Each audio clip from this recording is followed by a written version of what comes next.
e eu chego lá, eu vejo ele com ela. Eu descubro nesse momento que não bastasse ele estar me traindo, ele estava me traindo com uma garota de programa.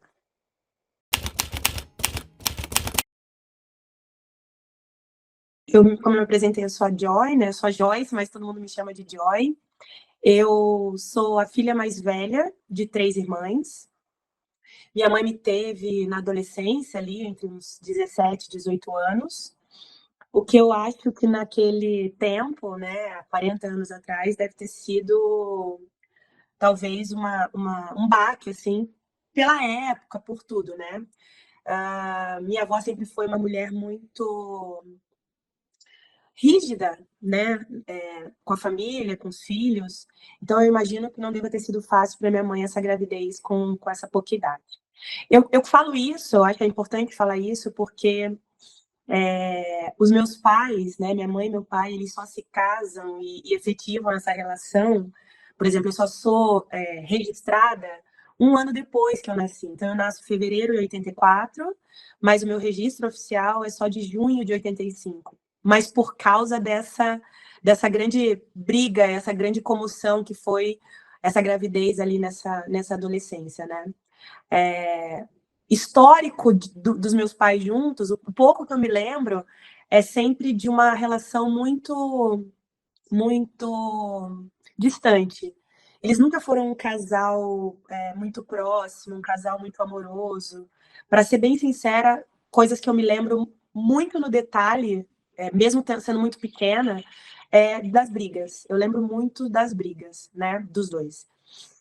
Como eu falei, eu sou a mais velha de 3 irmãs, e aí a minha irmã do meio nasce mais ou menos um ano e meio depois do meu nascimento, e ali acompanha tudo isso muito de perto, né? Essa evolução desse relacionamento deles, muito de perto comigo ali, né? A gente é muito próxima de idade e também conviveu e viveu com esse cenário de muitas brigas, de muitos desentendimentos. Meu pai, aquela época, sempre foi o provedor da casa, né? Minha mãe trabalhava, mas não trabalhava para sustentar uma casa, né? Ela fazia umas coisas, uns bicos, talvez, assim, algumas coisas pontuais, mas não que desse para sustentar uma casa, né? Então, meu pai sempre foi um provedor, tinha um bom emprego numa multinacional, e aí ele era o provedor da casa. E aí, com mais ou menos uns 5 anos de idade, depois de muito desse tempo todo, dessas brigas, desse relacionamento que já nasceu falido, né? Olhando lá atrás, hoje eu enxergo isso.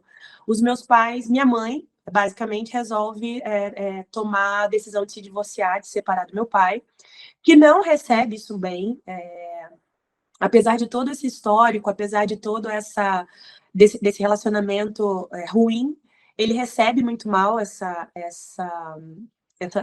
pedido de divórcio, essa separação, e como uma maneira de se vingar, ele resolve brigar na justiça pela nossa guarda, tira da minha mãe tudo que ela tem, que ela tinha, que ela vivia. Então, a boa casa que a gente tinha, o carro que a gente tinha, o plano de saúde que nós tínhamos. Então, ele toma tudo da minha mãe. E com isso ele consegue provar na justiça que ela não tem condição de criar e de cuidar de 2 crianças na condição que ela está naquele momento, né? E aí ele consegue a nossa guarda nessa separação, que foi uma separação também de muita briga, muita discussão, muitos desentendimentos, né? E deixa minha mãe sem nada. Ele logo que se separa e que tem todo essa questão toda do divórcio, ele vai morar na casa da minha avó, ele vende a nossa casa, ele não tira da minha mãe para ficar, ele tira pelo simples fato de não deixar com ela. Se não está comigo, não vai estar com ela. E a gente passa a morar na casa da mãe dele, né, da minha avó paterna. E meu pai trabalhava, então minha avó passa a cuidar da gente. Então, parte da minha infância ali, durante 2 anos, mais ou menos, eu sou criada pela minha avó. Eu e minha irmã somos criadas pela minha avó paterna. Nesse meio do caminho, né, nesses 2 anos aí que a gente fica com meu pai diretamente, minha mãe vem nos visitar toda semana. É uma visita muito traumática, porque nenhuma criança, eu acho que nessa idade, nenhuma criança, obviamente, mas nenhuma criança nessa idade, depois de viver tudo isso, quer ficar longe da minha mãe. Minha mãe nunca foi uma pessoa violenta, minha mãe não era uma mãe presente, era uma mãe cuidadosa, era uma mãe lutador, efetivamente, tentou proteger a gente durante esse tempo todo de casamento. E, e essas visitas eram sempre muito traumáticas nesse lugar de a gente queria ir embora com ela, a gente não queria ficar ali com ele, né, com a minha avó. Não porque a gente também tinha qualquer problema na casa da minha avó, mas porque a gente queria, nós queríamos a nossa mãe, a gente queria estar com a minha mãe. Então, mesmo assim, minha mãe nos visitava toda semana, e sempre com a promessa de que em algum momento ela resolveria essa situação, voltaria para nos buscar, voltaria para nos. A gente voltaria a morar junto, né? E aí demora esse tempo, mais ou menos ali 2 anos e pouquinho, então já estou com 7 praticamente. E minha mãe consegue, então, um lugar para ela, um emprego, um lugar para ela, reabre o processo de custódia, né, de guarda, e consegue na justiça o direito que a gente vá morar com ela novamente, né? Dessa época também, o que eu lembro muito, que eu tenho muito na minha cabeça, são as idas ao fórum, as idas às audiências, né? Minha irmã, muito apaixonada pelo meu pai, não tinha essa visão de que ele estava fazendo mal pra gente ou mal pra minha mãe. Minha mãe também nunca nos colocou nessa situação de falar mal do meu pai, de colocar meu pai numa situação ruim. Sempre aguentou muito, como aguentou no casamento. É, é, toda, toda, todo o relacionamento ruim que ela teve ao longo dos 5, 6 anos que eles foram casados ali, que eles tiveram um relacionamento. Calada, muito por nossa causa, e aí minha mãe também nunca colocou meu pai nessa situação. Minha irmã, então, muito apaixonada por ele, sempre querendo que essa família voltasse, que essa família retornasse. Então, eu lembro também, eu tenho muito viva na minha cabeça essas idas ao fórum para essas audiências. A gente ainda não podia decidir com quem queria ficar, mas uma dessas vezes a gente foi ouvida, né? E eu falo que seria importante, que eu queria ficar com a minha mãe, né? Nesses 2 anos em que a gente fica com a minha avó e com meu pai começa a namorar, arranja uma namorada que futuramente vai virar a próxima esposa dele, né? E essa esposa não vai muito com a nossa cara, não é uma pessoa que entenda os filhos de um relacionamento passado, e ela sempre acha, eu sou muito parecida com a minha mãe fisicamente, né? E ela sempre joga isso, né, ao longo desses 2 anos ali, desse 1 ano e meio que ela teve, esse relacionamento que a gente acabou convivendo muito, que a gente tá na casa da minha avó, sempre uma piadinha, uma coisinha referente à minha mãe, sempre falando um pouco mal, né? Nos bloqueia em alguns passeios, em algumas viagens, sempre ela e meu pai, a gente fica com a minha avó. Então, por isso que eu falo muito que eu fui criada pela minha avó, porque meu pai acaba logo se distanciando com essa nova namorada, essa nova esposa, e deixa a gente muito com a minha avó. E nesse processo também, enquanto meu pai refez a vida, minha mãe também refez a vida dela. Imagino que ela deva ter tido outros namorados, imagino, eu não sei sobre isso, mas o namorado que ela nos apresenta, né, que é a pessoa que a gente conhece a partir do momento que a gente passa a morar com a minha mãe novamente, que é meu padrasto, mas que hoje eu chamo, hoje não, né, desde sempre eu chamo de pai, que assumiu esse papel, que seria o próximo esposo da minha mãe. Ele nos assume como filhas, né, tanto eu quanto a minha irmã. E nessa época eles eram namorados, mas ele era muito protetor, muito cuidadoso, muito amoroso com nós, com as duas, né? Com a família, com nós três, na verdade. E ele cuidava da gente com muito carinho, com muito afinco, mesmo sendo namorado, né? Mesmo nos vendo, não nos vendo todo dia, não convivendo ali no dia a dia, mas era notório que o amor que ele tinha pela minha mãe, que ele construiu nessa relação que eles estavam construindo, ele estava transmitindo e passando para a gente também. O que é uma grande sorte, eu entendo, porque eu acho que a grande preocupação de mulheres que se divorciam, que se separam e que têm filhos, num novo relacionamento, como é que vai ser isso, né? E meu pai, que é o meu padrasto, né? O meu segundo pai, ali, meu pai de convivência, assume esse papel. E a partir do momento que ele passa a morar com a gente, que ele passa a fazer parte dessa família, que a gente realmente. Aí eu posso chamar, eu posso entender que a gente tem uma família. E aí são as melhores lembranças da minha infância. A gente nunca foi uma família rica, a gente nunca foi uma família abastada, com muito dinheiro. A gente era uma família com muito trabalho, muito lutadora, tanto meu pai. E aqui vou chamar de padrasto, mas eu chamo ele de pai hoje, né? Mas meu pai, meu padrasto, ele muito trabalhador, minha mãe arranja também um emprego bom, E a gente consegue viver e ser muito feliz nessa época. Foi uma infância, a partir desse momento, muito feliz. A gente, meu pai, meu padrasto, tem um terreno e a gente começa a construir a nossa casa. E a gente faz a casa do jeito que a gente quer. E ela tem um grande quintal. E a gente, depois da casa pronta, a gente tem cachorro, a gente tem pato, a gente tem marreco, a gente. É quase uma chácara. Um pé de mangueira lindo. Então, é uma família, é uma casa de uma família, vira um lar, né? E aí, quando eu tenho. Já tô com 9 anos, 8 para 9 anos, nasce minha terceira irmã, que é filha desse segundo relacionamento da minha mãe com meu padrasto, e aí fecha a nossa família mesmo, três irmãs, minha mãe e o meu padrasto. E daí eu acho que essa é a melhor fase da minha vida, é a fase em que eu fui muito feliz. Nós tínhamos o Dia Internacional da Família, nós fazíamos um passeio diferente todo ano, né? Um dia especial no ano, a gente ia pro Cristo Redentor, eu sou carioca, né? Cristo Redentor, ou a gente ia para uma praia diferente, ou a gente ia conhecer o Pão de Açúcar. A gente vivia dias muito especiais, assim. E o ordinário também era muito especial. O dia a dia em casa, a hora que meu pai chegava do trabalho e trazia um chocolate pra gente. É, as primeiras vitórias que aconteceram dentro daquela casa, tudo que a gente foi conquistando, são lembranças muito, muito vivas dentro da minha cabeça.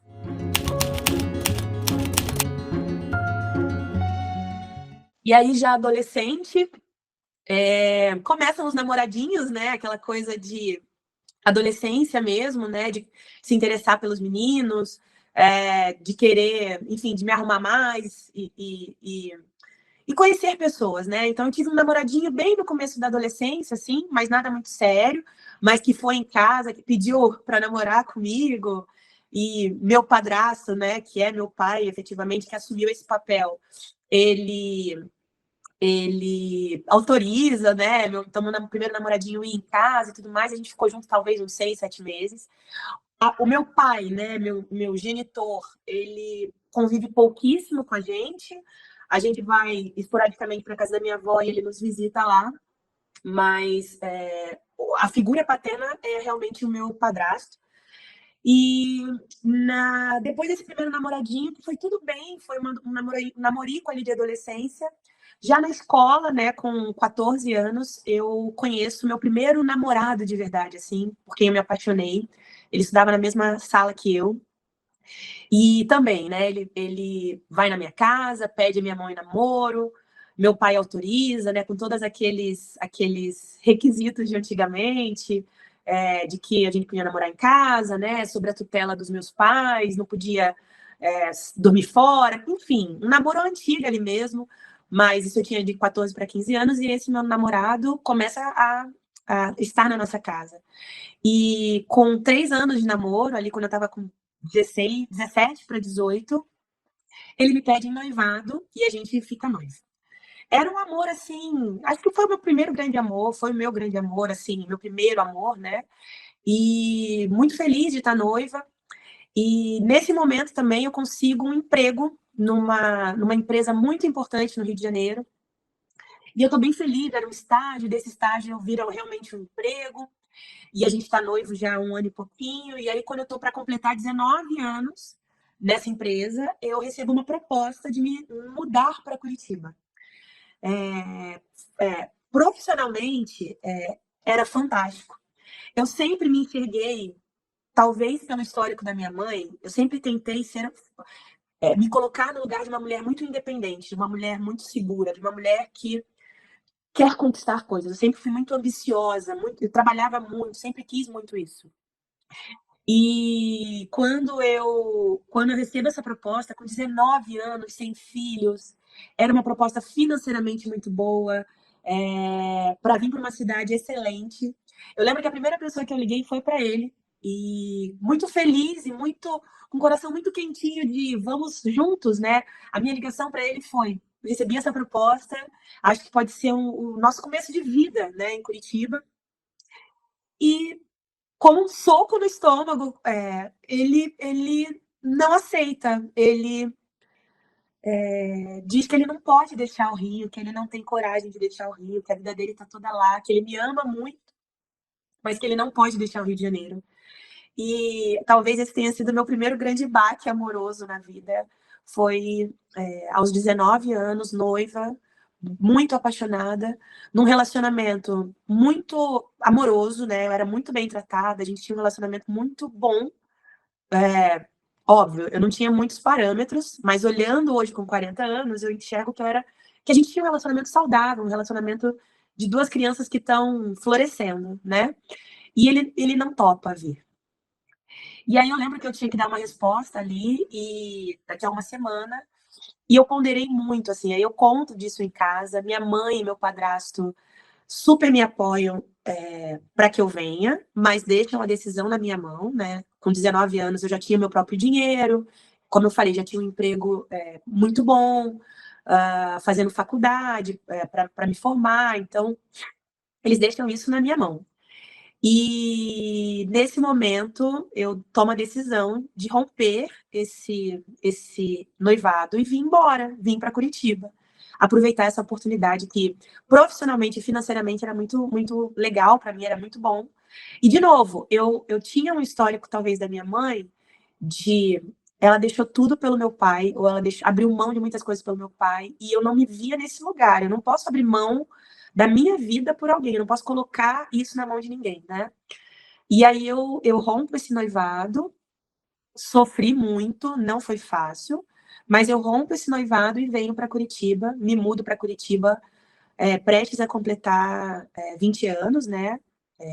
19 para 20 anos, eu venho para Curitiba para viver essa aventura e transfiro minha faculdade para cá e venho para cá, venho viver minha vida aqui. Essa proposta profissional era, a princípio, inicialmente de um ano. Todos os benefícios que eu ganho se mantêm por um ano. Caso eu desista antes, eu tenho que devolver tudo. Caso não, eu posso viver minha vida aqui. Meu emprego está garantido, enfim. E esse um ano passa muito rápido, né?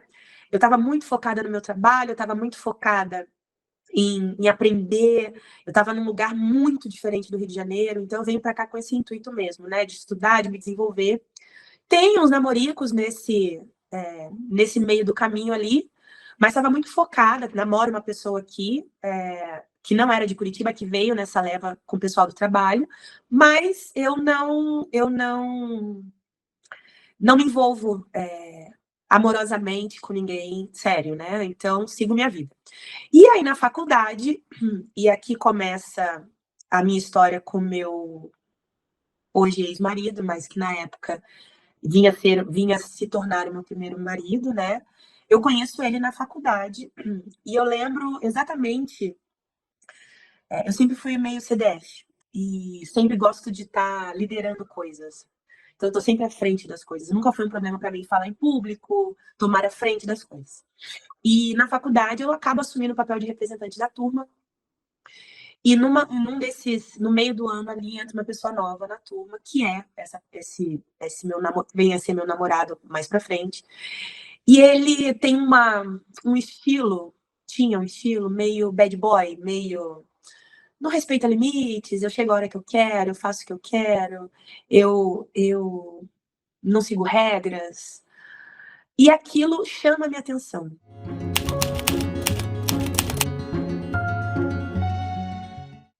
Não consigo explicar muito porquê, talvez não tenha uma explicação, mas aquilo me chama atenção.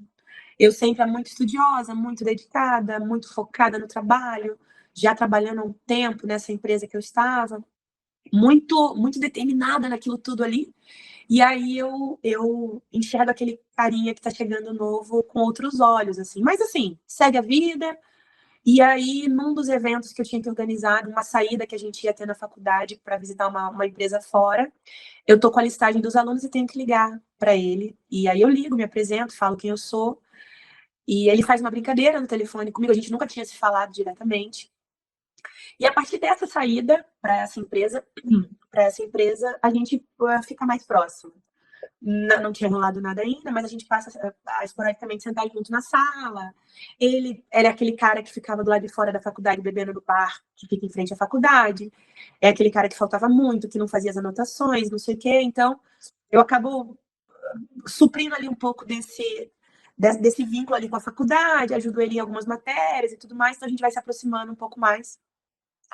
E, e daí para um namoro foi quase que inevitável, assim, foi uma coisa que foi gradual acontecendo, mas foi muito rápido. Eu tô falando, isso tudo acontece ali em 2, 3 meses, em a gente começar a se falar e a gente dar o primeiro beijo, muito romântico, aquela coisa muito.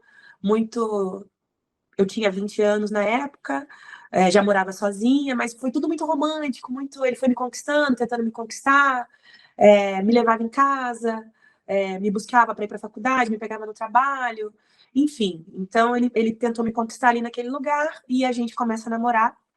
Como eu falei, eu já morava sozinha e desse momento de começarmos a namorar para ele estar morando na minha casa foram mais talvez 2 meses. E a gente passa a morar junto. O que eu posso dizer? Eu sempre faço uma reflexão da Joy hoje com a Joy dessa época, né? Naquele momento eu não conseguia enxergar isso com os olhos que eu tenho hoje, né? Mas hoje eu consigo perceber que ele não tem nada, nada a ver comigo. Eu poderia talvez ter ficado com ele naquela época e, e ter dado uns beijos nele e acabado. Mas a coisa foi muito acelerada, foi tomando uma proporção muito rápido e as coisas foram acontecendo. Ele sempre, como eu falei, já bebia muito, eu não bebia nada. Ele adorava festas e noitadas e eu sempre fui a pessoa que dormia mais cedo, que não queria muito dedicada de novo no trabalho, as tarefas, com a faculdade, sempre muito envolvida nisso. E eu me vi num lugar de que eu precisava, eu comecei a ter que mudar para me encaixar nesse lugar ali, sabe? Nessa caixinha de senão eu não vou estar com meu namorado, como é que eu vou fazer? Então eu comecei a tentar me encaixar nesse mundo dele, que para mim era um mundo completamente diferente do que eu vivia, né? Então, de novo, ele bebia muito para os meus parâmetros, talvez não para um adolescente, para um cara jovem ali de 20 e poucos anos, 20, 21 anos, ele tem a mesma idade que eu, a gente tem a mesma idade, mas que para mim era meio fora do comum, assim, né? Meu pai nunca foi de beber nessa quantidade, minha mãe também não, então isso para mim era um pouco assustador, mas sim, eu ia me adequando àquilo. A gente nessa época já estávamos morando juntos. Também nessa época ele começa a trabalhar num lugar novo, né? Era o segundo emprego desde que a gente se conhecia, não tinha um ano que ele já mudava. E ele começa a trabalhar num lugar novo, que teoricamente era melhor para ele, tinha mais a ver com a nossa faculdade. E, e a gente passa a viver uma vida de casados, apesar de não ser casados no papel, a gente está ali casados no dia a dia, na vida, né? Um tempo depois eu recebo uma proposta para voltar para o Rio de Janeiro, financeiramente muito boa também, voltaria com um cargo de liderança para o Rio de Janeiro.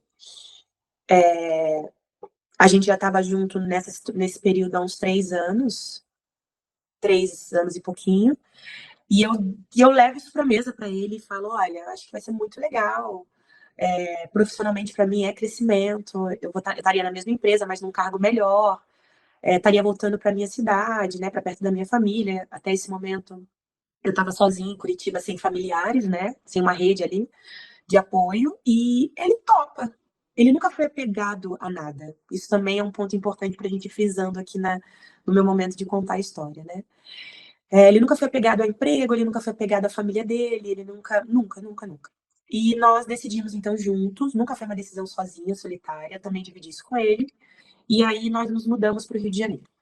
Ele vai sem emprego, eu vou já empregada. E aí ele começa a procurar emprego no Rio de Janeiro, e eu estou muito feliz com esse cargo que eu assumo no Rio, né, com a responsabilidade que eu assumo no Rio. E ele consegue um emprego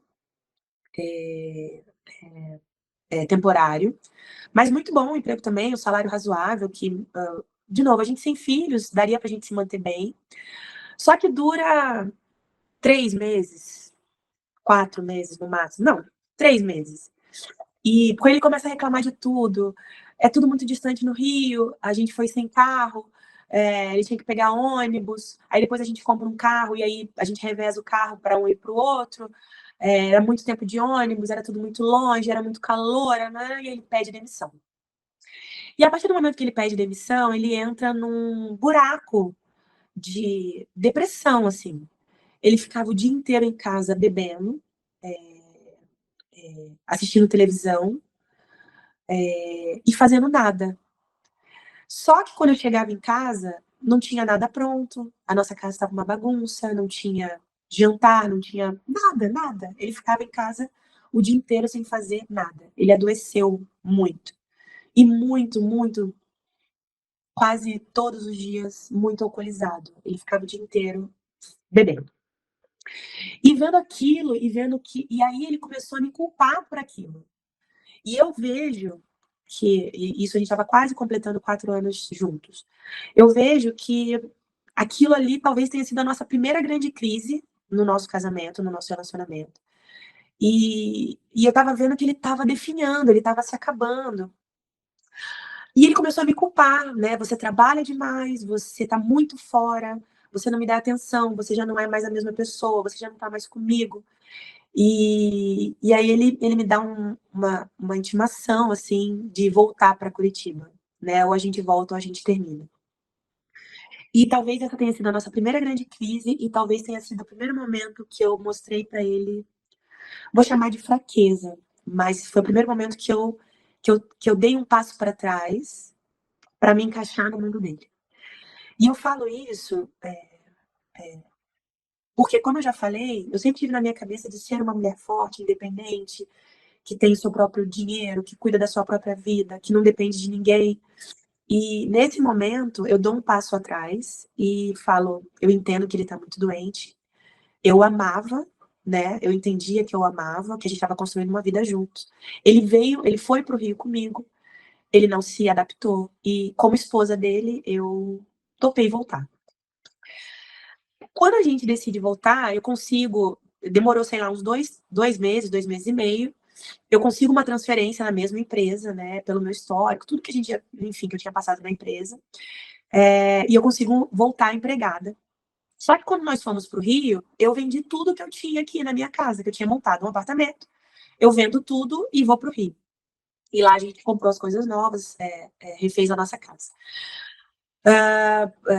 De novo, na hora de voltar, a gente traz algumas coisas, mas as coisas grandes a gente acaba não trazendo, vende no Rio. E quando a gente vem para cá, a gente vem para morar na casa da mãe dele, que também foi um período difícil do nosso relacionamento. A gente vem morar na casa da mãe dele até que a gente arranje uma, uma, uma casa, um apartamento para morar, e a gente fica alguns meses na casa da mãe dele. E durante essa estadia, eu descubro que eu tô grávida, que eu engravidei do nosso primeiro filho. Essa notícia é recebida com muito, por mim, pelo menos, com muita felicidade. Foi um filho planejado, era um filho conversado, né? Foi um filho conversado, mas que a partir do momento que isso se concretiza, óbvio que é assustador, né? Nessa época, nós estávamos com 4 anos de relacionamento, né? 4 para 5 anos de relacionamento, quando o meu primeiro filho nasce. Estávamos morando na casa da mãe dele, então isso era um problema que a gente tinha que resolver. Ele, após uns meses, a gente na casa da mãe dele consegue novamente um emprego, então já aí, talvez nessa conta, o quarto emprego que ele tá, desde que a gente tá junto, quarto emprego. E aí a gente começa rapidamente a procurar um apartamento para ir morar, porque morávamos na casa da mãe dele, eu, ele, a minha ex-sogra e a avó dele, né?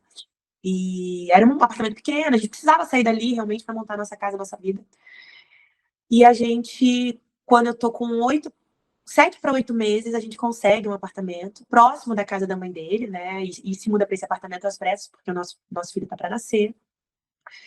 E nesse período ele tá um pouco mais presente, assim, sabe? Bebendo razoável. Ele nunca deixou de beber, mas bebendo razoavelmente menos. Esse emprego era um emprego que ele gostava muito. Estava muito próximo do nosso filho nascer.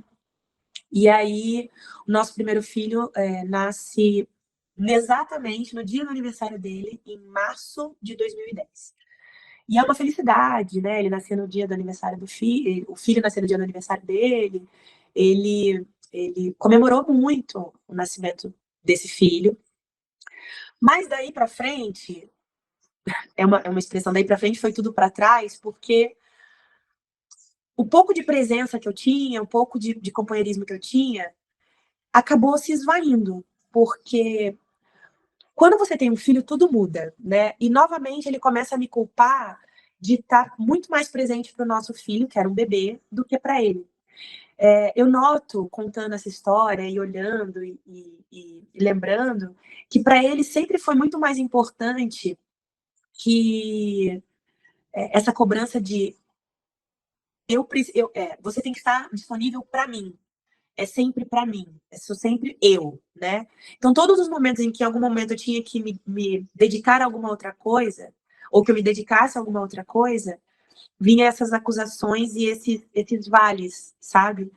Eu sempre notei nele, e depois de tanto tempo já casado, que existe um vazio, existe uma coisa que ele estava tentando preencher. E todos esses momentos que ele sentia que eu estava longe, que eu estava distante, ou que eu me dedicava mais a alguma outra coisa, porque eu entendo também que na nossa vida a gente está rodando pratinhos o tempo inteiro. E vai ter em algum momento pratinhos que eu vou estar rodando com mais afinco, com mais dedicação do que outros, né? E toda vez que eu estava rodando um outro pratinho que não o do nosso relacionamento, da nossa vida ali, de casal, o pratinho relacionado a ele, vinha esses momentos de acusação, de você não estar sendo a esposa que eu queria que você fosse.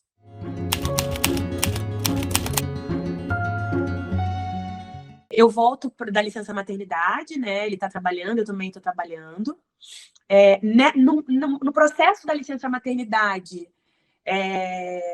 surge uma nova oportunidade de emprego para mim, uma proposta muito interessante, e eu topo mudar de emprego. Então, eu saio daquela empresa que eu trabalhava no Rio, que eu vim transferida, que eu voltei para o Rio, que eu volto para cá, para uma outra empresa, uma empresa importante em Curitiba, um bom emprego, ali no processo de licença maternidade. E quando o nosso primeiro filho completa 6 meses, eu entro nessa empresa nova para trabalhar. O que foi uma grande comemoração. Meu padrasto, minha mãe no Rio, todos comemoram, minhas irmãs. Foi uma grande conquista profissional que ele não enxerga com esses olhos, assim. Ele acha muito arriscado, ele sempre me põe um pouco para baixo, né? Por que você vai sair de um emprego que você já está há tanto tempo? Nesse tempo eu já estava há quase 10 anos nessa outra empresa, né, nessa primeira empresa, e eu sinto esse movimento de para que isso agora? Para que essa mudança agora? E não por coincidência, ele arranja um emprego nessa mesma empresa que eu entro. Mas eu consigo um emprego na área administrativa e ele consegue uma vaga nessa empresa na área fabril, né? Ela é uma fábrica. E aí ele vai trabalhar nessa empresa na área fabril, dessa mesma empresa. Mas o sentimento que eu tinha era sempre de competição. Porque conforme a minha carreira foi evoluindo, eu passo a ser a provedora da casa. Então, assim, em nenhum momento isso foi para mim um problema, como mulher, nem como esposa. Em nenhum momento eu jogava isso na cara dele. Em nenhum momento eu colocava isso como um problema no nosso casamento. Pelo contrário. Vamos para uma viagem de férias. Tá tudo bem eu pagar a maior parte, não é um problema. Eu queria sair para jantar, para conhecer um restaurante novo. Não tenho dinheiro. Não, tudo bem, eu tenho. A gente vai, se diverte, tudo mais. Então, isso para mim nunca foi um problema. Mas eu noto que isso vai afetando muito ele. Afetando ao ponto, de novo, ele entrar naquele vale e entrar de novo muito, muito de cabeça na bebida. De beber muito, de não ter controle, de a gente sair para um churrasco e ele não conseguir voltar dirigindo, dele ser preso, ser pego dirigindo alcoolizado e ser levado. Então, eram situações que começou a botar a gente em risco. E isso passa, nessa época, a ser um gatilho para mim, porque, poxa, eu tenho um bebê pequeno, eu não quero, primeiro, botar a vida do meu filho em risco, nem a minha vida em risco e nem a vida dele em risco.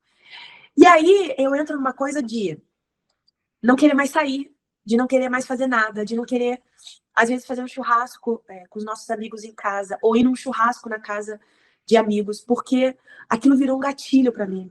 Porque além dele beber desse jeito, ele achava que ele tinha razão em não me dar a chave do carro para que eu voltasse dirigindo. Ele queria beber, passar, né, do limite, e que eu viesse calma e quieta dentro do carro com o nosso filho pequeno e ele dirigindo alcoolizado. E por muitas vezes, não uma, não duas, a gente brigou nos lugares porque eu queria me impor de não voltar com ele, e isso virar uma grande briga, um grande problema. De algumas situações eu tenho que voltar de táxi, né? Uber nessa época não era, a empresa não era tão comum, eu voltar de táxi com meu filho para não correr esse risco. E aí, nessa época, nesse novo vale dele de bebedeira, disso tudo, eu noto que, de novo, eu consigo já muito mais perceber essas nuances, né? Então, tinha um período que ele estava muito bem, e fatos aconteciam e ele entrava nesse vale, nessa falta, nesse lugar de nada preenche ele. E nessa época, depois da minha gravidez ali, sei lá, um ano depois, um ano depois, eu não tinha voltado para o meu corpo ainda, o corpo que eu tinha antes da gravidez, e eu começo a me dedicar aos esportes.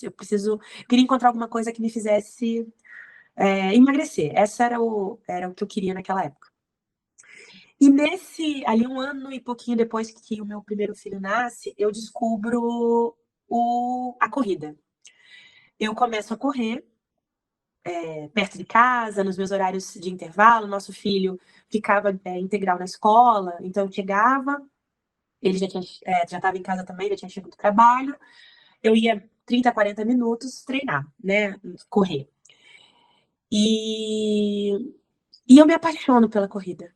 Eu me apaixono pelo esporte. Eu nunca fui uma criança sedentária, uma pessoa sedentária, mas aí eu começo a trazer isso para minha vida como terapia mesmo, sabe? Para aliviar o estresse do trabalho, para aliviar um pouco disso que eu vivia dentro de casa também, porque eu não contava nada disso para ninguém, porque depois que o nosso primeiro filho nasceu e eu mudo de emprego e eu passo a ganhar muito mais, as brigas passam a ser muito constantes. Mas eu morria de vergonha e talvez um pouquinho de peso na consciência de reclamar do que eu estava passando, porque eu estava tão feliz profissionalmente, estava tão feliz com meu filho, eu estava casada, eu não queria colocar um peso que talvez não existisse naquela situação. Então eu não falava sobre isso com a minha mãe, não falava sobre isso com a mãe dele, não falava sobre isso com as minhas irmãs, e eu ia aguentando aquilo ali sozinha. E aí eu vi no esporte, na corrida, começar a treinar, essa válvula de escape, esse lugar que sabe, o lugar que eu conseguia viver bem feliz, assim, né? E era importante para mim aquele momento. E aí da corrida foi um passinho para eu começar a nadar.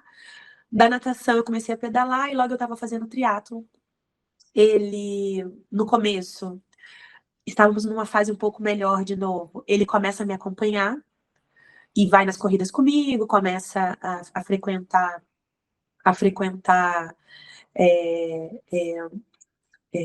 as competições, né, comigo, começa a treinar nessa assessoria que eu treinava, mas esporádico, assim, nada com muito afinco, sabe? Ele ia e de vez em quando e tudo mais. E logo, passado talvez uns 6 meses que ele estava nessa mesma empresa que eu trabalhando, ele é demitido. E aí começa novamente aquele processo de beber, beber, beber, beber sem limites. Sem justificativa, não tinha dia, não tinha horário, não tinha nada. E eu vou passando por aquilo tudo dentro de casa, mas sem que ninguém soubesse também. E aí, no final do ano, o nosso primeiro filho já estava com uns 4 anos. Então, a gente já estava há 9 anos juntos, quase. Nós vamos para o Rio de Janeiro passar o Réveillon com a minha família. E eu tinha um sonho, eu já tô correndo aí há 1 ano e pouco, e eu tinha um sonho de fazer a São Silvestre. Então, o combinado desse ano foi: vamos para o Rio, passamos. Ele estava desempregado. Vamos para o Rio, minha mãe alugou uma casa lá no Rio, na praia. Passamos a primeira semana na praia com minha mãe, com a minha família. Mas no dia 28, eu viajo para São Paulo para correr a São Silvestre e volto no mesmo dia para passar o Réveillon com vocês. Eu iria para São Paulo só para correr e voltaria para passar o Réveillon com a minha família do Rio e com eles. E, assim, não foi uma decisão da minha parte, tipo assim, eu vou e você fica com o nosso filho, fica com a minha família. Eu sempre tentei muito dividir as responsabilidades e as decisões com ele. Mesmo, e é importante ressaltar isso, que eu não dependia financeiramente dele. Mas, sabendo que já tinha esse histórico das reclamações, esse histórico da do você não estar sendo para mim o que eu esperava, dele achar que eu estava deixando ele em segundo plano, eu sempre tentava colocá-lo nesse lugar de decisão comigo. E ele super me apoiou. Pode ir e tal. Então, nós fomos para o Rio, passamos esses primeiros dias com a minha família. E aí, no dia 28 e 29, a gente estava em Saquarema, né? Então, eu teria que vir para o Rio de Janeiro, capital, para depois ir para o aeroporto. E eu saio de Saquarema, viajo de carro para a capital e fico à noite na capital para viajar. Meu voo era o primeiro voo da manhã do outro dia. Quando, no outro dia de manhã, eu recebo uma ligação da minha irmã, que estava na casa, perguntando se eu já tinha viajado, eu estava me preparando para ir para o aeroporto. E eu atendo, meio assustada, porque não fazia muito sentido. E eu falo que não, estou me preparando. Ela fala: olha, aconteceu um problema aqui. Eu acho melhor você não ir, você voltar. E aí eu pergunto do meu filho, como é que ele tá, se tá tudo bem. Ela fala: não, não foi nada especificamente com ele, mas eu acho melhor você voltar. E aí eu tento ligar pro celular dele, né, do meu ex-marido, do meu marido à época, e ele não me atende. E aí eu tenho que voltar alguns, é uma viagem, né, dá uns 100 e poucos quilômetros. Eu volto desesperada para essa casa em Saquarema, onde nós estávamos. E quando eu chego lá, a minha mãe tá trancada no quarto, ele tá sentado na piscina, muito alcoolizado. Isso de manhã, talvez ali 11 horas foi a hora que eu consegui chegar. O nosso filho tá sentado brincando, mas tá um clima muito pesado, né? E aí eu tento falar com a minha mãe, falo que eu cheguei, ela me recebe e me conta que naquela madrugada ele agrediu ela. Ele estava muito alcoolizado e aí ela fala com ele: poxa, vai tomar um banho, né? Dá um banho no filho dele, no nosso filho. Vamos jantar, vamos comer alguma coisa e tal. E ele é super ignorante com ela. E aí a minha mãe insiste nisso, nesse comentário de: olha, você já bebeu demais. E ele a empurra, ele a agride fisicamente. E aí minha mãe tá no tranca e aí entra a turma do deixa disso, entra a turma do separa, porque ele começa a xingar, ele tá transtornado. E aí a minha mãe se tranca no quarto e tá lá desde então muito chateada, chorando, magoada, enfim, com tudo que tá acontecendo. Essa é a versão que a minha mãe me conta, eu saio, tento falar com ele, mas não tinha muita conversa. E já não tinha clima pra gente ficar ali. Por que que eu falo desse episódio do Réveillon? Que eu sou uma pessoa que ama o Réveillon, mas o fim do meu casamento, se eu tivesse que fazer um marco, eu falo que é esse marco, porque os 3 próximos momentos de viradas de ano vão ser decisivos para que eu acabe me separando. Então esse foi o primeiro, né, foi essa agressão ali com a minha mãe, que mesmo que não tivesse rolado esse empurrão, que não tivesse rolado essa turma do disse-me-disse, separar e tudo mais, foi uma agressão verbal, foi uma agressão, no meio da minha família. Foi uma agressão muito triste, né? Eu não estava, mas que nada justificava, nada. E aí eu tomo a decisão de não passar o Réveillon e voltar para Curitiba no meio do Réveillon, depois desse episódio. Então aquele Réveillon Para mim, talvez foi o pior Réveillon da minha vida, porque acabou estragando o Réveillon de todo mundo. E foi a primeira vez que todos viram, talvez, o que eu já passasse há algum tempo e que as pessoas não soubessem, né? Então, esse foi um primeiro grande marco ali, da situação que eu vivia, tentando manter esse relacionamento, e o que eu passava um pouquinho dentro de casa. Ele nunca tinha sido e nunca foi, nunca me agrediu fisicamente, mas a partir desse episódio eu noto que é como se destravasse uma chave nele de, de se tornar mais agressivo verbalmente. Então agora ele não só bebia e ia dormir, ou não só bebia e ia, sei lá, fazer outras coisas. Ele bebia e queria brigar, ele bebia e queria discutir, ele bebia e queria verbalmente me agredir, sabe?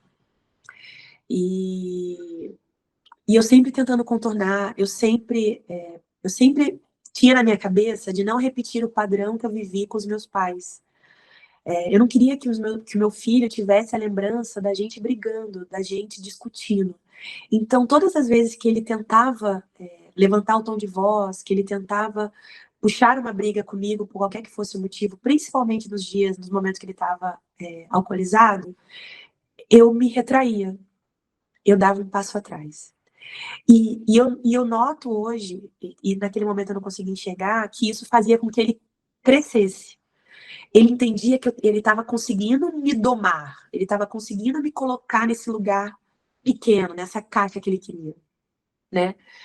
E a única coisa que me salvava era a minha atividade física, era o meu esporte, era competir, era passar a linha de chegada com meu filho nos braços. E, de novo, ele arranjou mais um problema com o esporte.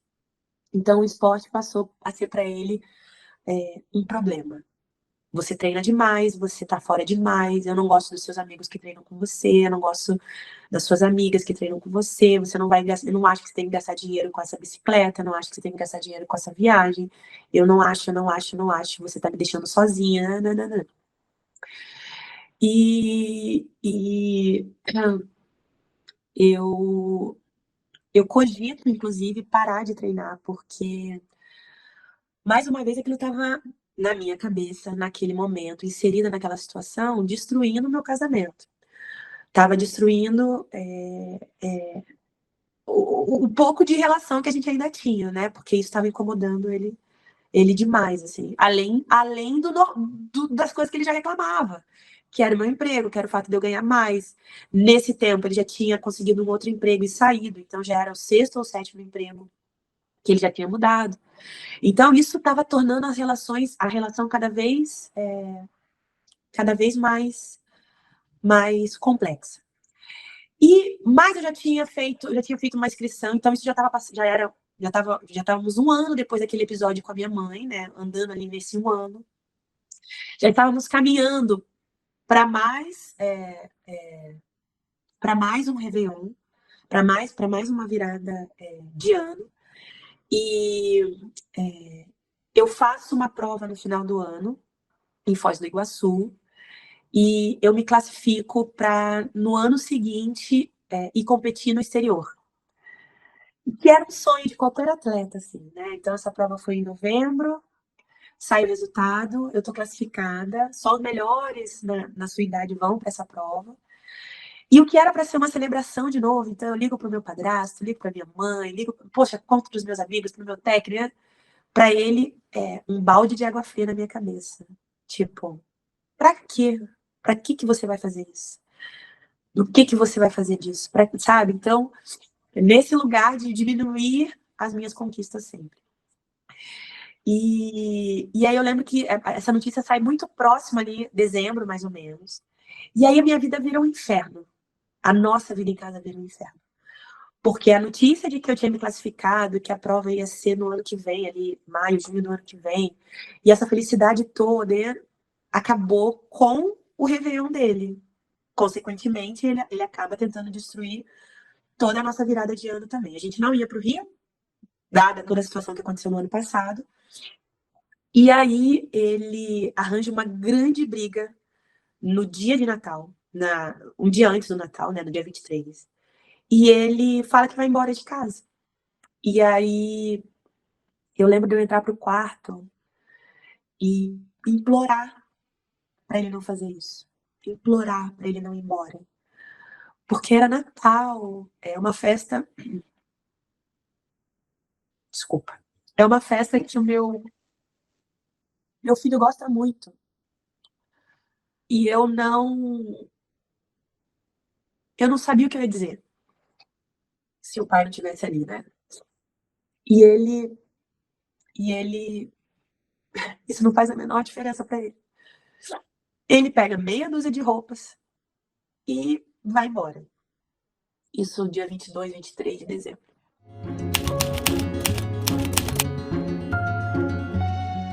E aí ele vai embora no dia 22, 23 de dezembro. Quando meu filho acorda, ele já não tá mais em casa. Eu tento inventar uma história de que, enfim, o pai precisou se ausentar de novo. Eu evito veja brigando, desculpa, que nosso filho nos veja brigando. E, e essa minha amiga tinha acabado de se mudar para Curitiba com os 2 filhos. Eu ligo para ela, converso com ela e ela nos chama para passar o Natal lá. Aí a gente passa a noite lá com eles e é super triste porque tudo que eu tinha feito ao longo desses quase 10 anos de casado foi para manter a nossa família, né? Eu não, eu, Depois desse tempo todo, depois de analisar tudo o que aconteceu, eu vejo que e naquele momento também eu pensava muito nisso, eu não queria viver o que minha mãe viveu. Eu não queria ter uma família na minha cabeça destruída, eu não queria ter uma família que acabasse, eu não queria ter uma situação de fazer meu filho passar talvez pelo que eu passei, né? Morar longe dos pais, morar, ficar nessa coisa dividida e tudo mais. Então, tudo que eu ia aguentando era muito em função de ter essa família, de manter a minha família. E aí, aquele Natal que ele não estava ali, eu sofri demais, demais, demais, demais. O meu filho sempre está perguntando e eu não sabia onde ele estava, com quem ele estava, o que ele estava fazendo. Ele não nos liga, ele não entra em contato com a gente no Natal. E eu só vou encontrá-lo novamente depois da virada do ano, quando ele resolve voltar para casa. E diferente de tudo que eu achei que eu fosse, eu já estava tão abalada, tão destruída, desde aquele ano anterior que teve o evento com a minha mãe. Ele veio me podando tanto, tanto, tanto, e eu estava tão dependente emocionalmente dele, que ele fala que quer voltar, e eu aceito ele de volta, sem questionamento, sem querer saber onde ele estava, sem querer entender o que aconteceu. Porque na minha cabeça, até então, nosso problema era único e exclusivo referente à bebida. A esse vazio, como eu já falei antes, que eu achava que ele tinha, né? Que ele queria repor, ele queria tampar algum buraco. E, e até ali, em nenhum momento na minha cabeça existia a possibilidade de uma traição. Até aquele momento, era só esse problema. Era o problema dele beber demais e se ausentar demais e estar sempre nessa falta, buscando alguma coisa, né? E aí ele volta para casa. Como eu falei, eu estava classificada para essa prova que ia ser fora do país. Era uma prova muito cara, a gente não tinha dinheiro para ir. Os amigos fazem uma vaquinha e eu consigo dinheiro para poder viajar e ele vai junto, né? Para ele ir junto. Então a prova era junho, começo de junho, final de maio, começo de junho. E um mês, 3 semanas antes da prova, ele tem um churrasco. Ele já está trabalhando, como eu falei. Ele tem um churrasco no trabalho, numa sexta para um sábado, ou de um sábado para um domingo. É quase no final de semana, assim. E ele fala: Olha, tem um churrasco assim, assim, no trabalho. Tudo bem se eu for? Tudo bem. E eu tô treinando muito, né, pro evento que eu vou viajar. Faltavam 3 semanas, um mês ali. E aí ele vai nesse churrasco. E desde essa volta, né, desde o réveillon que ele volta para casa, ele começa a estar muito mais offline. O que isso quer dizer, assim? Eu consigo falar, não consigo falar muitas vezes com ele no telefone, ou ele vê minhas mensagens e não responde. Vou fazer hora extra no trabalho, tem um evento X no trabalho. E aí, eu, de novo, não passava pela minha cabeça uma traição. Passava que estava acontecendo alguma coisa, que talvez essa história da prova fora fosse um problema, mas que não tivesse relação com uma outra pessoa no nosso relacionamento. E aí ele vai para esse churrasco, dá 7, 8, 9, 10, 11, meia-noite, 1, 2, 3 da manhã, ele aparece em casa. Muito, muito, muito alcoolizado. E aí, quando ele chega, eu tinha deixado a porta trancada, eu desço para abrir a porta, e aí eu peço, como ele tá muito alcoolizado, que ele não durma no quarto comigo. Nós tínhamos um quarto a mais em casa, eu peço para que ele durma nesse quarto separado. Então ele tira toda a roupa, tudo no banheiro e fica de cueca, né, e vai dormir. E eu volto pro nosso quarto e dá uns 10 minutos que a gente tá no nosso quarto, o celular dele começa a vibrar muito, muito, muito, no chão do banheiro. E eu ouço porque ele deixou o celular mais para fora da roupa do que na roupa. Então o celular vibra no chão do banheiro. E aí toca uma vez, toca duas, na terceira eu vejo que ele não levanta, eu levanto e eu pego o celular. E naquele momento, foi o momento em que talvez os últimos meses fizeram sentido para mim. Porque eu leio uma mensagem amorosa de uma pessoa para ele, dizendo que a noite foi incrível, dizendo que não vê a hora de estar com ele de novo e que se ele quiser, eles podem sair amanhã. Naquele momento, eu senti talvez a dor mais profunda que eu senti, porque a quebra da confiança, depois de tudo que a gente tinha passado, tantos anos de casamento, todas as conquistas que a gente alcançou, a nossa casa, nossos carros, as viagens que a gente fez. Eu era muito apaixonada por ele. E apesar de ter sido difícil esse tempo todo, eu realmente achava que a gente ia ficar, não sei se para sempre, mas eu achava que a gente ia envelhecer juntos. A gente tinha uma brincadeira de que a gente só ia ficar junto 75 anos e que depois a gente ia viver a vida. Porque assim, existiam muitas coisas boas, né? A gente tende a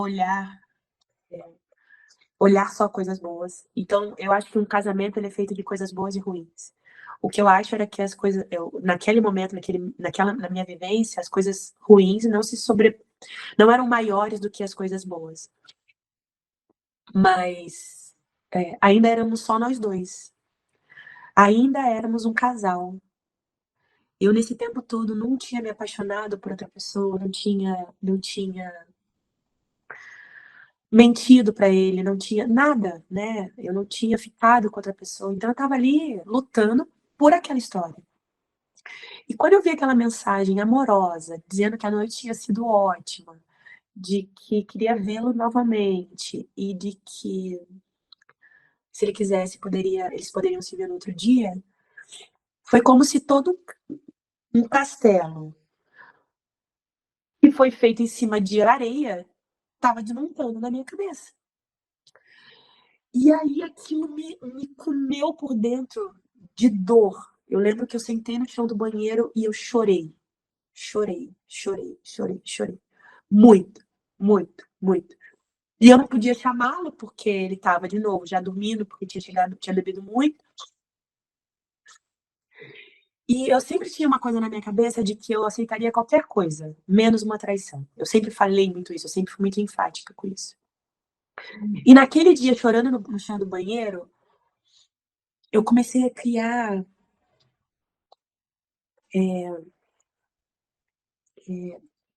desculpas. O que que eu fiz de errado? Será que é o fato de eu estar treinando? Será que é o fato do meu emprego? Será? Será que a culpa é... Onde é que eu errei? Que culpa eu tenho? E aquela, hoje eu vejo, mas aquela não era eu. Mas eu comecei a colocar desculpas. Meu Deus, o que que eu posso fazer para resolver, né? O que que eu vou resolver? E aí no outro dia a gente tinha nós íamos tomar café íamos para uma cidade aqui perto. E como ele chegou naquele horário, daquele jeito, eu sabia que ele não ia conseguir ir, né? Enfim, ele nem acordaria. Mas eu peguei os prints daquela conversa, mandei pro meu celular, acordei cedinho, peguei nosso filho e fui. Eu já dirigia, tinha minha carro, carteira, tudo, fui para o lugar. Passamos o dia lá, eu e meu filho. Ele também não me mandou mensagens. E umas 4 da tarde eu volto para casa, ele tá em casa e não me fala nada. E aí eu chamo ele para conversar. E aí eu pergunto o que aconteceu na noite anterior. Ele fala que foi pro churrasco, que bebeu demais, que acabou perdendo a hora. Aí eu pergunto se ele não tem mais nada para me dizer. E aí ele fala que não tem nada para me dizer. E aí eu falo para ele qual era a única coisa que eu sempre disse que eu nunca desculparia. E aí ele fala traição. E aí eu pego meu celular e mostro o print para ele. De início ele tenta reverter a situação. Você mexeu nas minhas coisas, você pegou no meu celular, eu não te dou esse direito, coisas nesse sentido. Mas eu reforço para ele que não, que o celular estava tocando no banheiro, insistentemente na madrugada, e que eu só levantei para desligar, né? Tava me incomodando e ele não levantou. E aí eu vi, porque as mensagens dele apareciam. Você não precisa abrir o celular para ver, apareciam as mensagens do WhatsApp já no visor. E quando eu falo isso, eu vejo que ele está processando, teoricamente, uma desculpa, né? Ele está processando o que ele vai me responder quando ele vê que, enfim, essa virada de jogo de que você mexeu nas minhas coisas não funcionaria. Ele simplesmente me disse que não foi nada, que eu preciso acreditar nele. Então ele já muda um pouco o discurso, ele bate um pouco a bola, que ele conheceu sim essa pessoa, que não aconteceu nada entre eles, que eles só beberam durante a noite, mas que não aconteceu nada. Que eu preciso acreditar nele, que são muitos anos de casamento para que eu não acredite nele. Me abraça, me pede perdão, ele vai procurar ajuda para a questão do álcool, que era um fato que eu já vinha insistindo há alguns anos, pedindo, para que ele fosse se tratar, para que ele fosse cuidar disso. Então eu não queria que nosso filho crescesse vendo isso. E ele usa isso também de moeda de troca. Eu vou me tratar, eu vou procurar alguma coisa, mas me desculpa, isso não vai voltar a se repetir.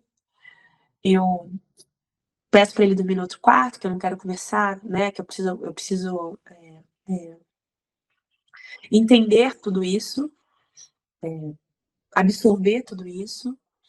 E aí a gente fica sei lá, uns 2, 3 dias sem se falar direito, assim, meio que convivendo, vivendo na mesma casa, mas sem se falar, sem interagir muito.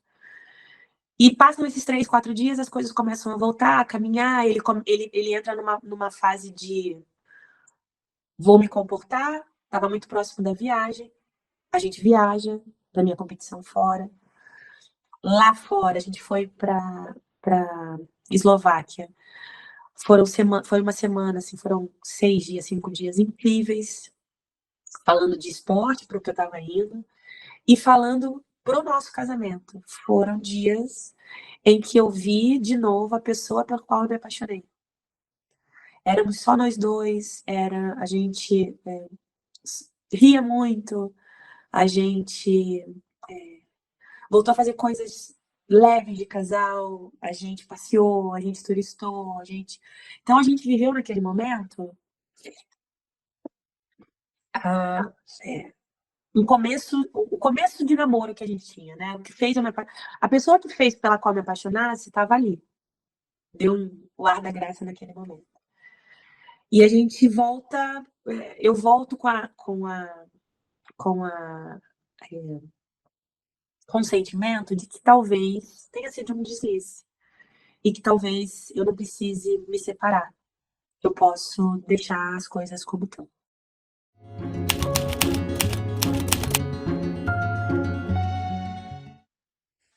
Volto muito feliz, a prova é linda, vou super bem, super realizada. Durante essa viagem ele fala de novo, poxa, você está realizando o teu sonho agora, então quando a gente voltar, o que você acha de você diminuir um pouco esse monte de treino, ficar mais em casa com a gente? E eu naquela coisa de, eu topo, eu quero, vamos tentar. Eu quero que a nossa família, né, esteja bem. Eu aceito, eu falo que sim, que eu vou tirar um pouco do pé. E a gente volta bem, assim. Olhando aquela foto, a gente volta bem, né, naquele momento. E aí, voltamos pro Brasil, uma semana aqui em casa, tudo bem também. Passa o primeiro final de semana, ele tem ele fala pra mim, vou ao mercado, e eu falo, não, tudo bem, eu vou ficar aqui em casa fazendo as coisas, tudo mais. Ele fica, sei lá, 1h30, teoricamente, no mercado. E quando ele volta do mercado, ele volta sem nada. Ele não comprou nada, absolutamente nada. Aquilo me causa uma estranheza e me acende uma luz de que, putz, não é, tem alguma coisa muito errada. Mas eu não vou arranjar confusão por besteira, né? Da minha cabeça, tentando diminuir de novo as coisas, tentando colocar, não, para de ser louca, né? Você tá ficando doida, paranoia. E, e nesse meio tempo, a gente tinha comprado um carro maior, trocado de carro, e o seguro desse carro era muito caro. E em vez de colocar seguro no carro, fazer o seguro do carro, nós resolvemos colocar um rastreador no carro. Então, os nossos carros tinham um rastreador para caso de furtos, roubos, né? E aí, só que ele não foi com esse carro nesse dia, ele foi com um carro menor que a gente tinha. Ele volta para casa, não achei nada que eu queria, mas 1h e pouco dentro do mercado. Ele disse que ficou no mercado.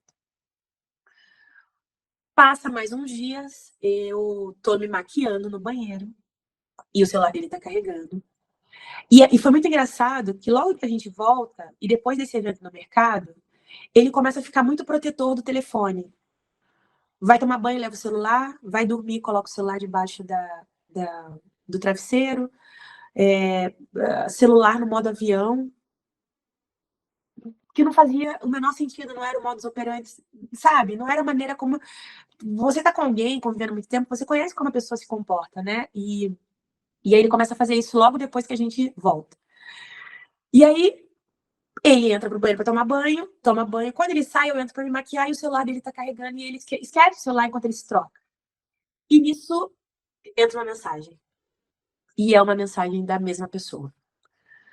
Tô morrendo de saudade, esses dias que a gente ficou longe foram muito difíceis pra mim. Alguma coisa nesse sentido do tempo que a gente ficou fora. E a gente tava se arrumando pra sair. E aí eu engulo talvez dezenas, centenas de sapos, porque eu queria ir embora. Eu queria acabar com aquilo naquele segundo. E naquele momento a gente estava indo para uma festa, para uma comemoração de uma pessoa muito especial da família dele, para nós. Estava fazendo aniversário. E eu fiquei entre acabo com tudo agora, grito, faço um escândalo ou finjo que eu não vi e mantenho a minha máscara até a gente ir e depois eu converso com ele. E novamente eu fico com tanta raiva, eu escolho ir para esse evento, fingindo estar bem, fingindo que tá tudo bem, e que eu não vi aquela mensagem novamente. E aí, quando a gente volta do evento, do aniversário, eu chamo ele para conversar. E eu falo para ele que não dá mais, porque eu passei o dia naquele aniversário mal, apesar de ninguém saber do que estava acontecendo, me sentindo humilhada, me sentindo a última das mulheres. E eu não ia mais aturar aquilo, que eu não queria mais aquilo. Que o nosso casamento tinha acabado. E que se ele não tinha coragem para aquilo, eu tinha. Eu não ia mais ficar naquele lugar, me humilhando por alguém que não me amava mais. Porque ninguém trai amando a pessoa, sabe? Então, se ele não tinha essa coragem, eu tinha. E aí, novamente, ele se joga, me perdoa, eu falhei, eu fui um moleque, eu não sei onde é que eu estava com a cabeça, eu não sei o que eu posso fazer para te reconquistar de novo. Eu bloqueio ela, acabou, isso acabou, isso não vai mais acontecer, né? E eu me mantenho firme e mando ele embora. E eu sinto um alívio tremendo vendo ele embora, apesar da dor e apesar de amá-lo, e apesar da dependência que eu tinha dele, porque eu tinha uma dependência física, emocional dele, de apesar de ele muitas vezes estar dentro de casa e não ser uma companhia presente, eu tinha uma dependência dele, emocional. E talvez hoje olhando, eu acho que nem era amor mais, era só dependência. Eu me mantenho firme e deixo ele embora. Sofro a primeira semana como nunca sofri. Sofro, choro. Meu trabalho tá o caos, porque eu não consigo me dedicar. Eu fico muito, muito, muito, muito chateada com tudo isso. E tô sofrendo demais. Na segunda semana ainda sofro, mas já estou mais. Não é superada, mas eu já tô mais. Já tô me acostumando com a ideia dele separado. A mãe dele me liga insistentemente. A avó dele me liga insistentemente. Eu conto o que aconteceu porque ele não teve coragem de contar. E eu lembro que a avó dele, que hoje já é falecida, me falou no telefone que mulheres têm que aceitar isso mesmo, Joy, porque essa é a natureza dos homens. Você acha que eu fui casada por 40 e poucos anos sem aceitar nenhuma traição? E aí eu lembro que eu falei pra ela, vó, eu chamava ela de vó, vó, eu não posso aceitar isso. Eu não posso aceitar estar com alguém que não esteja só comigo. Não é da minha natureza. E com 23 dias separadas, eu fui fazer uma massagem corporal. E a menina que faz massagem em mim há muito tempo olhou pra mim e falou assim: Joy, você tá pra ficar menstruada? E aí eu falo: não, acho que não. Nessa confusão toda de viagem, essas brigas, a descoberta da traição, tudo isso, eu fiquei meio. Não estava acompanhando meu ciclo direitinho. E ela fala: sua barriga tá estranha. Tá uma barriga diferente do que eu tô acostumada. E aquilo acende uma lâmpada na minha cabeça de não é possível que eu esteja grávida. Eu saio dali direto para uma farmácia e eu compro um exame de gravidez. Venho para casa, isso é à noite, final do dia. E normalmente pedem para você fazer o exame quando você cumprir a primeira urina, né, do dia. E eu resolvo fazer o exame já. E o exame dá positivo em 200 idiomas. O exame dá muito positivo. E naquele mesmo banheiro que eu chorei quando eu descobri a traição, eu sento e choro porque eu tô grávida. Eu tô grávida, divorciada, separada, de um cara que tá me traindo. E, e eu juro pra você que eu não sabia o que fazer. Eu juro que eu não sabia. O primeiro pensamento foi: meu Deus, o que que eu vou fazer? Eu preciso falar com alguém, eu preciso contar isso pra alguém, eu preciso. Eu não sei o que eu vou fazer. E, e apesar, nunca passou pela minha cabeça não ter essa criança, mas passou pela minha cabeça o que eu vou dizer para as pessoas, o que eu vou ligar para meu pai e vou falar, vou ligar para minha mãe. Que eu vou dizer para as pessoas? Eu tô grávida e eu me separei. E eu fico tão envergonhada de dizer isso, porque em sendo a mulher que em tantos anos se disse empoderada, dona de si, que não dependia de ninguém para nada mais, eu estava preocupada com o pensamento das pessoas, do que as pessoas iam falar quando eu contasse que eu me separei, que eu contasse que eu me separei porque eu fui traída e que agora eu estava grávida desse mesmo cara. Então aquilo é, foi um turbilhão de coisas acontecendo. E aí no outro dia eu faço um exame de sangue, confirmo o que está acontecendo. Isso era uma quarta, aí na quinta eu faço o exame de sangue. E aí na quinta eu ligo para ele. Então te faziam 20 e poucos dias que a gente não se falava. Eu tinha mandado ele embora. E quando ele me atende no telefone, ele já é completamente indiferente. Ele já é completamente.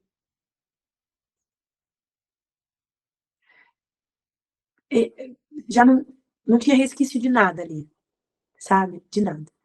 E aí eu falo pra ele: eu preciso conversar com você, preciso que você venha em casa. Aí ele fala: ah, hoje eu não posso. Enfim, não dá pra eu ir aí hoje, era uma quinta à noite. Final de semana eu vou. E aí ele vem no sábado em casa e eu conto que eu tô grávida.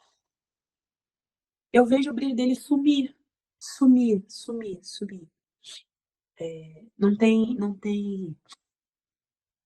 comemoração, não tem felicidade. E assim, nem comemoração talvez pelo filho, né? Está tendo uma segunda oportunidade de ser pai, nem nada disso, não tem. E aí ele fala o que eu quero fazer. Eu falo, eu vou ter essa criança. E aí ele fica calado, e aí eu pergunto pra ele, e a gente? Né? Existe a gente ainda? O que a gente vai fazer da nossa vida? E aí ele fala, eu não sei. E eu falo, a gente podia tentar. Eu acho que a gente precisava tentar pela nossa família. E de novo, eu colocando toda essa. Eu acho que essa responsabilidade do que eu tinha vivido na infância nesse lugar de relacionamento, de eu tenho que salvar a minha família, eu não posso ter uma família que se acabe, eu não posso ter uma família que se separe. Aí ele fala, então tá bom, vamos tentar de novo.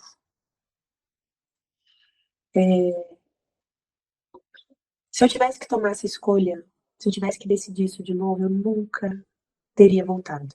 Nunca. Foram 9 meses de humilhação, humilhação, humilhação, humilhação atrás de humilhação. O que era esporádico passa a ser rotineiro, ele passa 2, 3 dias fora de casa, ele volta para casa quando ele quer. Aquele lugar que ele me colocava na caixinha da humilhação, de, de diminuir. Não sei para que você está fazendo isso, não sei para que você vai gastar dinheiro com isso, não sei por que você. Não sei por que você está fazendo isso, não sei por que você vai mudar de emprego, não sei. Agora vai pro caminho de você tá ficando gorda, você tá ficando feia, você não vai conseguir treinar. Eram tantas, eram tantas. Ele me atingia tanto sem me dar um tapa. Ele me atingia tanto verbalmente. Ele me colocava nesse lugar de menor com tão mais frequência que eu fui me tornando um fantasma. Eu já não sorria mais, eu já não era feliz, eu já não, eu já não eu não tinha felicidade de fazer nada. Eu já não queria mais nada. E aí, num dia que ele some, ele sai com o carro e some, eu fiquei uma mulher tão frágil, eu fiquei uma mulher tão. Uma pessoa que eu não me reconheço, que eu não reconheço mais. Que eu. E ele tá com um carro grande, que tem um rastreador, e eu resolvo olhar o rastreador onde ele tá. E ele tá numa casa de entretenimento adulto, né? Uma casa com garotas de programa. Eu lembro, nessa época, minha irmã tinha se mudado pra cá e tava morando aqui em casa, momentaneamente. E ela era a única pessoa que sabia do que estava acontecendo, né? Disso tudo que eu tava vivendo. E aí eu peço pra ela ficar com meu filho mais velho e eu resolvo ir lá. Até o momento eu não sabia o que era. E eu vou lá. E eu chego lá, eu vejo ele com ela. Eu descubro nesse momento que não bastasse ele estar me traindo, ele estava me traindo com uma garota de programa. E que todos os sumiços, todos os momentos que ele ficava offline, todos os momentos que ele não estava me atendendo, tudo isso ele estava usando do tempo, né, pagando pelo tempo de uma outra pessoa. Desde que a gente tinha voltado, a gente tinha aberto uma empresa, né? Então ele estava trabalhando de casa. Esse já era o 10º emprego dele nesses todos esses anos de casamento. A gente abriu uma empresa juntos, então, e ele comandava essa empresa, cuidava do dinheiro dessa empresa, eu fui investidora nesse negócio. E, e ali eu percebi que o dinheiro que ele mantinha aquela menina, aquela garota, aquela mulher, era desse dinheiro, desse empreendimento, com esse tempo. Então, enquanto eu saía para trabalhar, e ele me dizia que estava cuidando dessa nossa empresa, da casa, ele estava cuidando e gastando nosso dinheiro com essa pessoa. Ele não me viu, ela também não me viu, vim embora, engoli aquilo que eu estava sentindo, mas eu já tinha aceitado ele voltar, eu já tinha aceitado dele estar dentro de casa, eu estava com barrigão já, e eu falei, o que eu tô fazendo da minha vida, sabe? E aí eu lembro que meu pai me ligou, meu padrasto me ligou, querendo saber do neto e conversar. E eu falei pra ele, eu falei e contei tudo pra ele. A primeira coisa que ele falou é, eu vou aí acabar com a vida dele, quebrar a cara dele. Eu falei, não, pai, eu preciso sair disso sozinha. Eu preciso me livrar disso sozinha.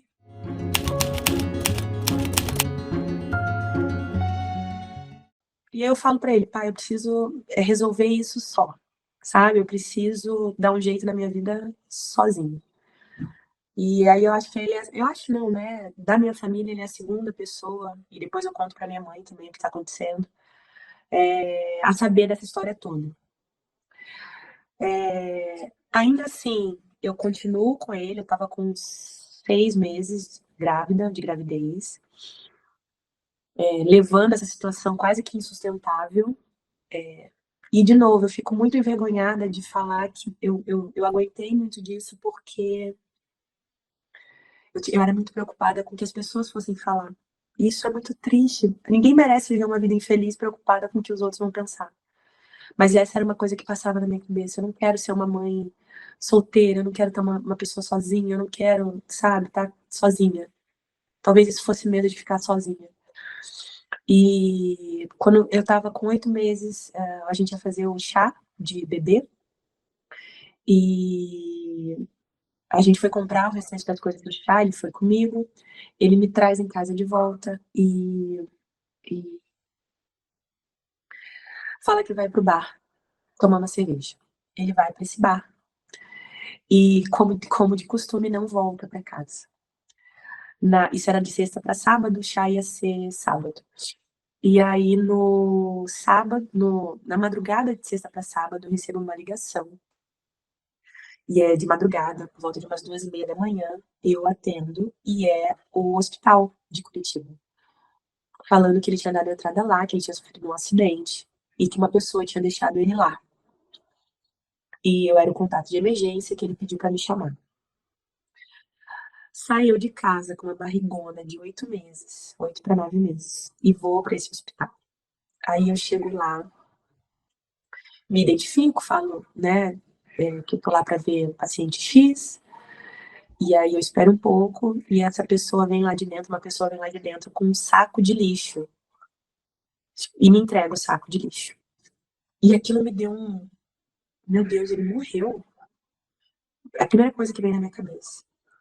E aí a pessoa me explica que não, que como ele foi para o centro cirúrgico, ele teve um corte profundo no rosto, quebrou os seios da face, ele estava sem cinto, ele teve que tirar tudo, inclusive as roupas que ele estava, anel, a aliança, tudo, e ela me entrega tudo isso. Por um segundo, e eu também não me orgulho de falar isso, mas eu acho que pessoas que estão vivendo situações parecidas pensam nisso, eu, eu, eu fiquei aliviada de achar que ele tinha morrido. E eu acho importante dizer isso porque por muito tempo eu não verbalizei isso. Mas esse sentimento passou na minha cabeça de agora acabou. Porque eu não tinha força para sair dali. Era como se ele tivesse um grande elefante amarrado num graveto. Eu era esse elefante amarrado num graveto. Eu não tinha força para sair dali, apesar de ser muito forte. Eu não tinha força para sair dali, para deixar aquilo. E por um momento, quando ele me entregou aquele saco, aquela pessoa me entrega aquele saco, eu achei que o problema tinha se resolvido, mesmo sem a minha decisão. E isso é muito triste, eu me envergonho muito disso, mas foi um pensamento, sabe? E é um pensamento que acabou me perturbando por muito tempo depois. Mas ele sai dali, ele vem para casa, eu cuido dele, muito machucado, muito debilitado. Mas antes, né, enquanto ele está sofrendo a cirurgia embaixo do olho ali que ele cortou, eu tô com esse saco de lixo na mão, um barrigão de 8 meses. Tô assistindo, e eu lembro exatamente porque era carnaval e tava passando desfile da escola de samba na TV do hospital. E eu tô sentada naquele barrigão com aquela bolsa no colo, e o celular dele começa a vibrar dentro do, da bolsa. E aí eu pego o celular e ela, amor, desculpa não ficar aí com você, eu tô bem, mas eu espero que você esteja bem também. Então, assim, eu desculpo também naquele momento, quem deixou ele lá foi ela. Eles sofreram, ele me deixa em casa, volta pro bar, ele me deixa em casa, vai pro bar, eu acho, né? Bebe, bebe, bebe, bebe, encontra com ela e eles sofrem um acidente juntos. E aí eu venho pra casa, ele tem alta, eu cuido dele durante um tempo. E eu nunca contei essa história pra ele, né? Nunca briguei por isso, nunca entrei em linha de atrito com isso. Quando ele tá melhor, que ele tá reabilitado, né? Desincha o olho e tudo. Ele me pede desculpas, ele me pede perdão, ele me agradece, tudo isso. E quando ele tá melhor, eu falo pra ele. Uma das, talvez, os meus acessos de lucidez, quando eu ficava com muita raiva de estar vendo aquilo e eu pensava em me separar, eu falo pra ele que eu não quero mais. E apesar de verbalizar isso, o que eu queria internamente não era. Eu queria que ele me dissesse: acabou, eu não quero ela, eu quero você. Eu não quero. Era isso que eu queria. Eu queria ouvir naquele momento isso, né? E o que eu ouço, na verdade, é completamente diferente. Do tipo, tá bom, você quer se separar? Quem vai te querer com 2 filhos? Quem vai querer uma mulher que engordou, que tá feia? Quem vai sustentar filho dos outros? Você não tem ninguém aqui para te ajudar, sabe? Você não tem uma rede de apoio, seus pais não estão aqui, você vai precisar da minha mãe, da minha avó. Então, de novo, ele me colocava nesse lugar de ninguém vai querer você. Ninguém. Quem vai querer formar uma família com filho de outras pessoas? Ninguém vai querer isso. Eu não aceitaria isso. E aí eu vou levando isso. O Lucas nosso segundo filho já nasceu. Eu tô de licença maternidade. E aí a gente tenta manter uma boa convivência ali dentro de casa. Eu volto a trabalhar, volto da licença, os meninos escola o dia inteiro, ele cuidando dessa empresa. Ele me liga, inclusive, um dia pedindo R$ 1.200 porque a gente tinha uma empresa de caminhões. Um dos caminhões tinha furado o pneu e ele precisava trocar o pneu desse caminhão. Eu transfiro o dinheiro para ele, do meu dinheiro, porque a nossa conta estava, enfim, com uma questão lá. Eu transfiro o dinheiro da minha conta pessoal para ele. E a vida vai seguindo. A trancos e barrancos, eu não estava feliz, brigávamos muito. Eu sempre tentando evitar brigar na frente das crianças, mas a gente se desentendia muito. E ele sempre nesse lugar de você não consegue viver longe de mim, você não consegue arranjar outra pessoa, ninguém vai te amar, ninguém vai ficar com você tendo 2 filhos. E eu lembro que o nosso segundo filho nasce em maio, eu volto a trabalhar mais junho, julho, setembro. Em dezembro a gente resolve alugar uma casa na praia para passar o mês na praia. A gente vai pra praia, fica um mês de férias na praia. E, de novo, né, num Réveillon, num final de ano. Lembra que eu falei que foram marcos, né? Aquilo que aconteceu com a minha mãe, depois aquele Natal que eu passo na casa da minha, da minha amiga, e aí eu passo aquele Réveillon já grávida e sozinha, brigada, porque ele some. E agora essa outra virada de ano a gente passa lá. E nesse um mês que a gente fica na praia, existe de novo um movimento, um resquício que eu enxergo, talvez, de novo, num relacionamento onde eu estava doente, que ele que ele pode ser um cara legal, que ele, né? Hoje eu entendo que tudo isso que eu via como resquício de amor, como, ai, ele tá vendo que ele tá perdendo, eram migalhas. Eu passei anos de um relacionamento sendo alimentada com migalhas. Duro dizer isso, mas muito verdade. Eu passei anos, talvez os últimos 3, 4 anos desse relacionamento, sendo alimentada com migalhas. E essa foi a última migalha que ele me deu, esse um mês. E aí a avó dele foi junto, a mãe dele foi junto, eu, ele e os nossos 2 filhos, passamos esse um mês na praia. E aí quando a gente volta em janeiro já,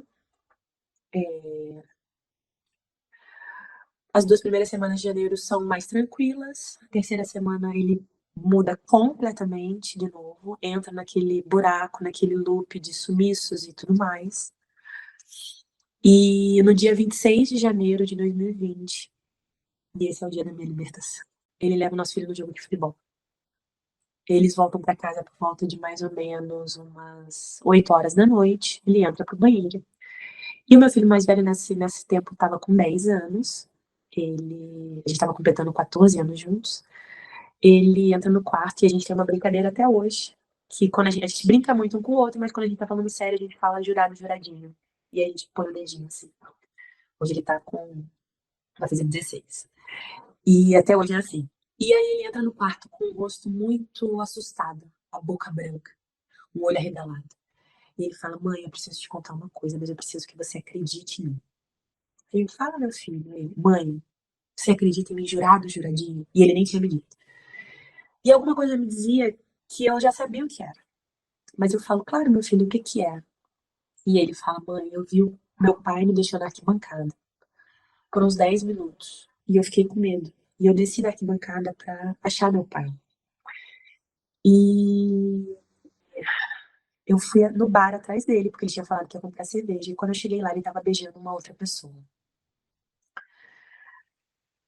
Quando ele me fala isso, eu vejo o susto que tem no rosto dele, porque ele não sabia de nada. Ele nunca deixei isso transparecer e passar, e ele nunca ouviu nada sobre isso. E aí ele fala, e quando a gente veio no carro agora, eu vim fingindo que estava dormindo, E ele veio brigando com uma pessoa no carro. Eu acho que era uma mulher, porque ela também gritava do outro lado. E ele xingava muito ela, e ela xingava ele. E ele falava pra ela: "Você é uma prostituta, você não sabe", palavras feias pra ela. E eu tava fingindo que eu tava dormindo, mas eu ouvi. E aí eu peço pra ele: "Não, filha, a mãe vai resolver isso, vai deitar". E aí o pai dele, quando sai do banheiro, diz pra mim assim: "Vou no mercado", de novo no mercado. "Vou no mercado comprar umas cervejas". Isso era domingo, 9 horas da noite, 9 e pouca da noite. Falei: "Tá bom". Ele sai e passa 10, 11, meia-noite, 1, 2. Quando dá umas 2 horas da manhã, eu ouço o carro entrar no condomínio e eu tinha deixado tudo fechado, ele saiu sem chave, e aí eu desço. E aí eu abro a porta e eu falo pra ele assim, tiro a aliança, entrego a aliança e falo pra ele: "Hoje o nosso casamento acabou". E ele tá alcoolizado, ele vem de algum lugar que eu não sei de onde é, acho que ele foi encontrar com ela, mas ele volta muito alcoolizado. E aí ele fala: "Você tá louca? De novo com essa história, você não consegue viver em paz, você não consegue manter nossa família em paz, você tá sempre inventando uma história, eu tô sempre errada". Eu falei pra ele: "Eu não tenho discussão mais. Hoje você já não dorme aqui. O nosso casamento acabou hoje". E aí, nesse dia, eu acabo com esse casamento de 14 anos, mas um casamento que já tá falido há muito tempo. E ele vai embora. Ele vai embora, não leva nada, ele vai com a roupa do corpo. E dias depois eu noto que ele estava com a chave ainda, eu noto que algumas coisas de casa são levadas. E eu nunca mais falo com ele. Isso até fevereiro, passa um mês até fevereiro. E ele não vem buscar mais nada. E apesar da minha tristeza, porque eu estava triste, estava muito, muito triste, apesar desse um mês ter sido muito sofrido, no dia 24 de fevereiro é meu aniversário e alguns amigos me tiram de casa pela primeira vez e me levam para um lugar para comemorar meu aniversário. Né? Tô chorosa, tô tal, mas eu vou. E foi muito legal, porque foi a primeira vez que eu saio e que eu vejo gente e que eu vivo. E é engraçado, não é? O engraçado disso é que é um mês antes do lockdown, né, da pandemia. Então foi um mês antes, né? A pandemia se deu ali em março. E apesar de eu estar muito triste, esses amigos vêm aqui, me levam, a gente se diverte nesse dia, e é o dia do meu aniversário, e ele me manda uma mensagem nesse dia do aniversário, e só. Entra a pandemia, entra o lockdown dia 20 de março de 2020, e para tudo, né? Ninguém sai para casa de ninguém, ninguém faz nada e tudo mais. Eu lembro que eu peguei todas as coisas dele, porque ele não tinha vindo buscar. Peguei tudo, botei em 2 malas, e ponho um Uber e mando para casa da mãe dele. Nem eu levo lá, mando para casa da mãe dele. E aí, nesse dia, ele me liga. E aí ele fala, precisamos conversar. Eu falo, olha, não tenho, não quero conversar. Eu tinha muito medo de encontrá-lo e ter uma recaída. E aí ele fala, não, a gente tem que conversar, tem que conversar. A gente conversa, a gente se encontra, conversa. E aí ele fala, olha, se tem alguém que eu errei foi com você. Eu, eu, eu perdi minha família. Eu não faço nada direito. Então eu ouço tudo isso. Mas eu me mantenho firme ali, aparentemente. Eu volto para casa e eu me desidrato de tanto chorar, me desidrato de olhar para nossa casa e ver planos, sonhos que eu criei, que a gente criou e estavam indo por água abaixo, né? Mas aquele dia eu não aceito, eu não volto para ele, eu não quero voltar. Mas eu tô muito triste. E essa tristeza, principalmente depois do lockdown, depois da pandemia ali, do fecha tudo, começa a se intensificar ao ponto de eu entrar em depressão mesmo, assim, eu fiquei muito triste, de não trabalhar direito, de não comer direito, de não fazer as coisas direito. E eu preciso muito, muito de ajuda. E eu lembro que tem um dia que a minha irmã fala pra mim assim: eu não consigo te ajudar mais. Eu preciso que você, eu preciso que você procure alguém, porque o fato de eu estar aqui falando com você do quão grande você é, da mulher incrível que você é, da mulher esperta, sagaz, boa mãe, uma profissional, não tá adiantando. Eu lembro que eu acordava, escovava o dente, não trocava de roupa, sentava para trabalhar, todo mundo trabalhando de casa, estudando de casa. Na hora do almoço, eu dava comida para os meninos e tirava minha hora do almoço deitada. Eu não tinha alegria de ver um filme, eu não tinha alegria, nada, nada, nada, nada me deixava alegre. E aí a minha irmã me falou isso. E ela falou, você precisa melhorar pelos meninos, você precisa melhorar por você, você precisa reagir. E aí eu procurei ajuda. Eu fui fazer terapia. Nessa época, a gente estava ali, era por volta de. Eu me separei em janeiro, o lockdown foi em março. Eu começo a terapia final de abril, abril, maio. E foi ela que me tirou do fundo do poço, sabe? Eu lembro que as primeiras sessões, a gente fazia 2 sessões por semana online, e depois a gente, mais pra frente, depois a gente passa a ser presencial, mas as sessões foram todas online nesse período, e eram 2 sessões por semana. E eu lembro que eu só fazia chorar nas primeiras sessões. Chorar, chorar, chorar. Porque o que eu tirei disso tudo, assim? Óbvio que eu tive um casamento que não foi saudável. Hoje eu consigo enxergar isso. É até estranho eu reviver essas memórias, porque aquela Joyce já não existe mais, né? Mas eu vivi um casamento que não foi saudável, mas que eu não enxergava isso naquela época. Ao primeiro sinal, talvez aquele evento da minha mãe, aquele evento com minha mãe tenha sido o start para eu ter me separado, sabe? Para eu ter ido embora. A constante, o consumo excessivo de álcool, a falta de limites, essa falta de, esse vazio inteiro que ele sentia, tudo isso foram sinais que eu não fui enxergando ao longo desse casamento. Mas eu precisei de uma outra pessoa para me ajudar. Então as primeiras sessões eram muito de choro, de eu preciso tirar tudo isso de mim, toda essa tristeza, esse sofrimento, essa angústia. E as próximas sessões foram me fazendo enxergar tudo isso. E eu lembro que entre essa transição, entre essas sessões do choro e as transições da gente entender o que tinha acontecido, eu entrei na sessão e eu falei, e aí eu tava ainda muito vulnerável, ainda seguia ele no Instagram, seguia ele, tinha o WhatsApp e tal. Eu entrei na sessão chorando e falei pra ela assim, Ana, e ela me perguntou, Joy, por que você tá chorando? Eu falei, Ana, eu tô chorando porque eu vi no Instagram que eles estão se seguindo. Ele começou a seguir ela e ela começou a seguir ele. E, e ela falou, mas isso tá te incomodando? Aí eu falei, tá, porque o que me incomoda é saber que eu não tô mais lá no coração dele, que eu não moro mais no coração dele. Foi a frase que eu falei pra ela. E ela, e ela me falou uma frase que eu nunca mais vou esquecer, que eu falo pra amigas que passam pela mesma situação, para pessoas que estão passando pela mesma situação, assim. E você quer morar no coração de alguém que não te quer? Você quer morar num lugar, você quer sentar à mesa onde você não é bem-vindo? E quando ela me falou isso, eu percebi que não, que eu não queria morar num coração, eu não queria me sentar a uma mesa que eu não era bem-vinda. E eu já não era bem-vinda há muito tempo, e eu só posterguei essa saída. Eu só posterguei o levantar e ir embora. E depois dessa frase da Ana, eu nunca mais me permiti aceitar migalhas, sabe? Eu só estou onde eu sou bem-vinda, eu só estou onde eu sou bem-quista, onde eu sou amada, onde as pessoas realmente me querem, onde as pessoas entendem o quão legal eu sou, o quão importante eu sou. Então, fazer terapia me mostrou, primeiro, o relacionamento ruim que eu tinha. O fazer terapia me mostrou o quanto é importante a gente entender o nosso lugar. Fazer terapia me mostrou o quanto relacionamentos podem te elevar e te destruir.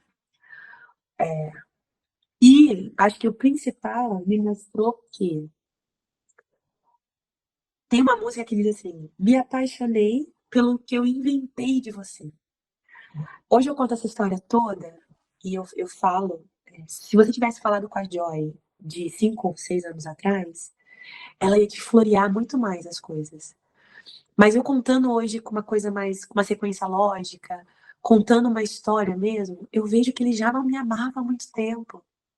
Eu vejo que eu me permiti estar naquele casamento, me permiti estar ali e sofrer tudo que eu sofri por fraqueza, por dependência, que eu não precisava ter passado por tudo aquilo, que eu não precisava ter chorado e sofrido tudo aquilo que eu sofri. Mas a Joy de agora também entende que eu não seria a Joy de agora se eu não tivesse passado por aquilo. Tem situações em que você precisa passar e que você precisa estar na situação para você entender e para você crescer, né? Ter tido esse casamento por 14 anos, ter sido traída com essa mulher, com essa garota de programa, com essa menina de programa, os riscos que eu passei de pegar uma doença, sabe? Foram tantas questões envolvidas nisso, né? Todos os nossos sonhos, tudo que eu pensei para essa família, tudo isso que aconteceu, eu tirei efetivamente uma lição. Mas principalmente, eu me preparei para estar bem, inteira e forte o suficiente para nunca mais aceitar isso.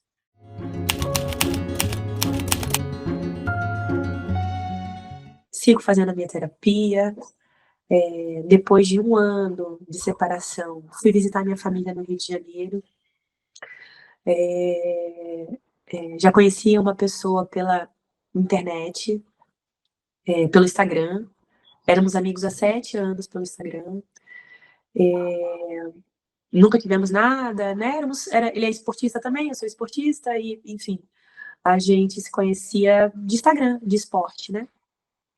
E eu lembro que quando eu tava bem melhor já, assim, do ano, né? Isso foi ali, janeiro eu me separo, março lockdown, começo a fazer terapia em abril, aí faço até o final do ano, né? Então dezembro eu já tava, sabe, aquele refresh, assim, eu tava com o coração.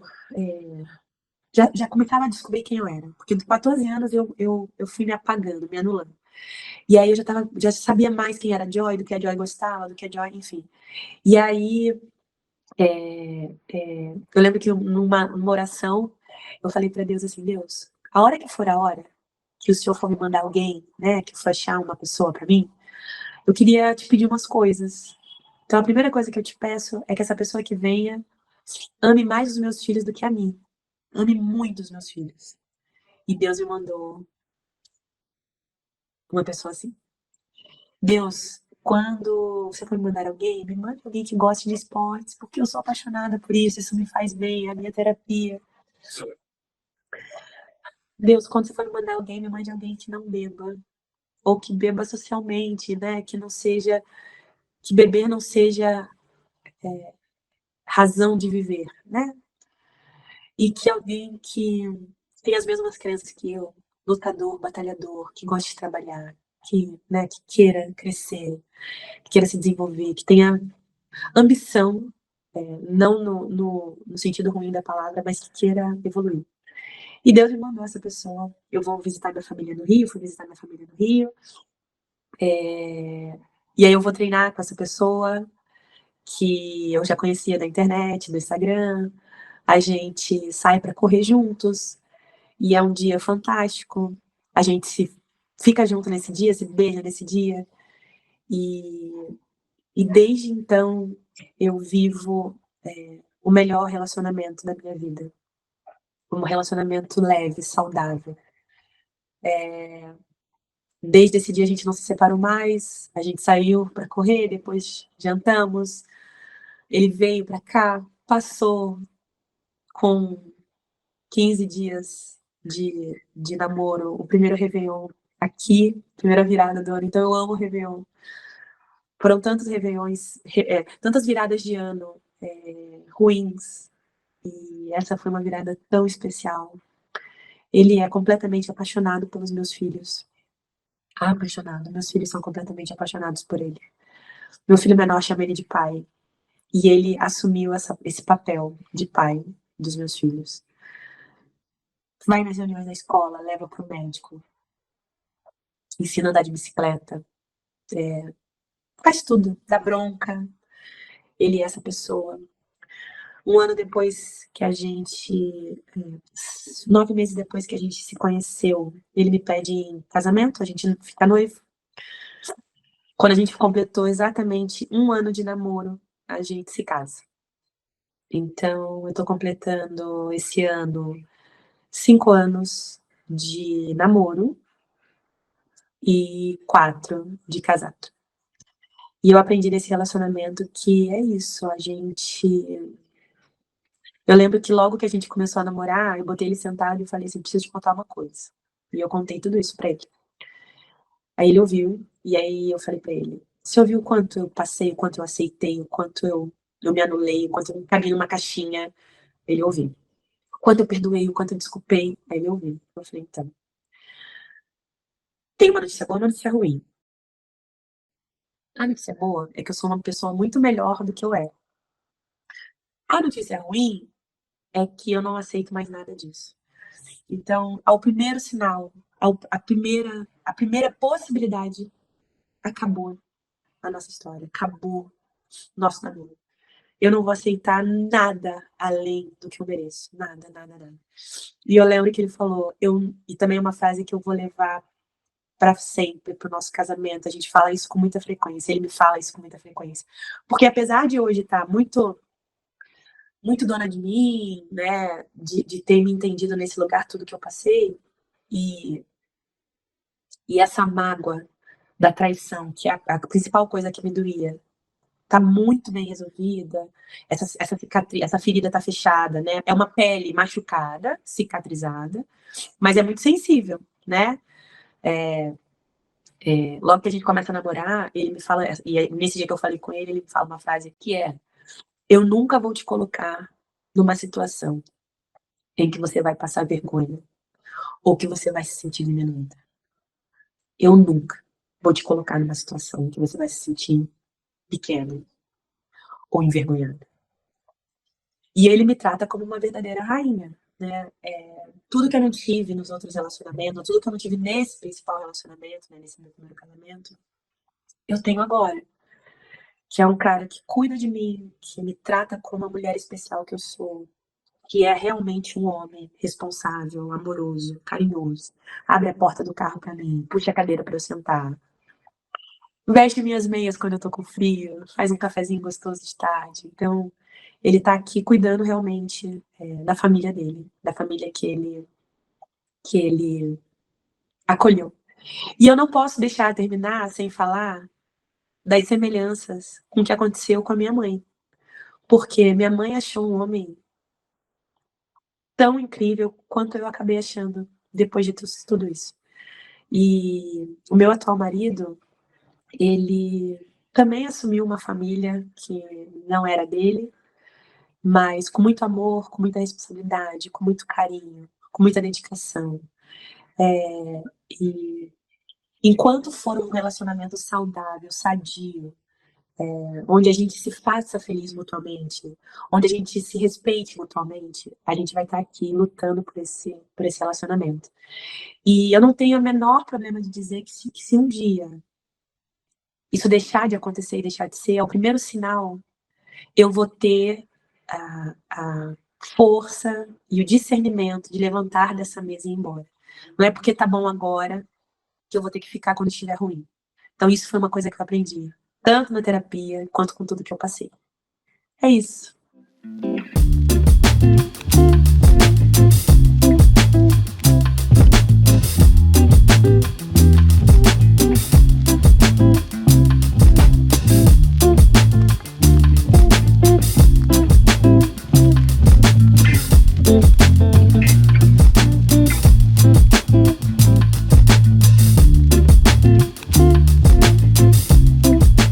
E aí, o que você achou da história da Joyce? Compartilha essa história com todo mundo que você gosta, comenta para eu saber o que você achou e não se esqueça que essa história ficou no passado e a Joyce não pode voltar lá e fazer diferente. Portanto, seja sempre muito cuidadosa, gentil ao comentar. E se você quiser contar sua história de divórcio no nosso canal, é só preencher o formulário que está aqui na descrição desse vídeo. E a próxima história é especial, porque tem a história da filha e da mãe, a Cláudia e a Nadir, que tem uma linda história de... Bom, não vou dar spoiler, então você não pode perder, vocês vão amar. Se não estiverem inscritas, já se inscreva no canal e ative o sininho.